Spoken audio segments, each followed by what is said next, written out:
Sabi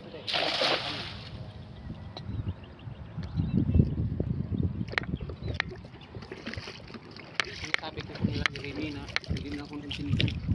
Marami, hindi sila dito naglambat? Hindi, doon sila sa kabila o. Sabi ko kung naarihan namin yung doon ng daming isda. Ngayon, nung nagkita na kami, kasi ginilin ko lang kay Winok eh. Nagkita na kami, nagsisi tuloy siya. Nawala na tuloy kung gana ko. Tumakas o. Tumakas. Tumakas. Wala man. Malits. Malits.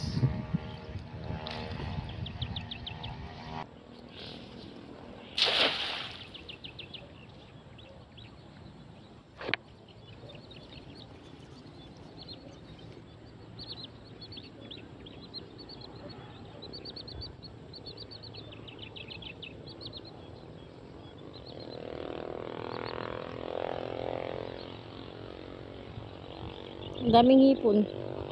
Umiitik. May umiitik. Maliliit na tilapia. Baka naman hito, dalag. O yun, matalsik yung mga hipon no? Daming hipon. Yan, malaki. Walang nadali. Ano pa yung umiitik na? Ang dami yung tilapia. Ay, ano? Yung agat. Kahit maliit lang yun, natakot ako. Kumakapit sila. Yan, maganda dito pag naghipon. Dahil tara.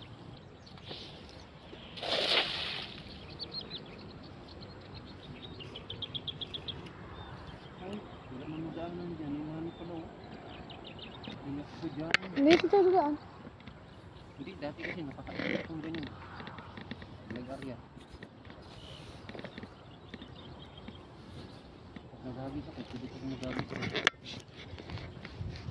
Pinutol. Busin niya talaga na ito na.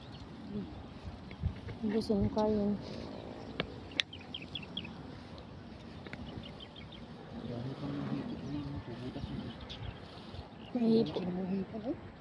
Wala. Takbuhan mo sa gilid. Meron dyan no, sa taas. Ay, wala. Wala mga tilak. Oh. Mga talay. Malayo. Wala. Kasi ano, palahit. Mga idol, ito lang yung huli natin mga idol oh. Yan, mga tilapia. Ito malaking dalag idol oh. Tilapia, tapos karpa. Yan, yung mga malalaking tilapia idol oh. Nahuli namin. Yan oh. Yun. Nakarami-rami din mga idol oh. Mga malalaking tilapia, tapos may hito. Ilang piraso lang yung hito natin. Yan oh. Yan, ulam na mga idol.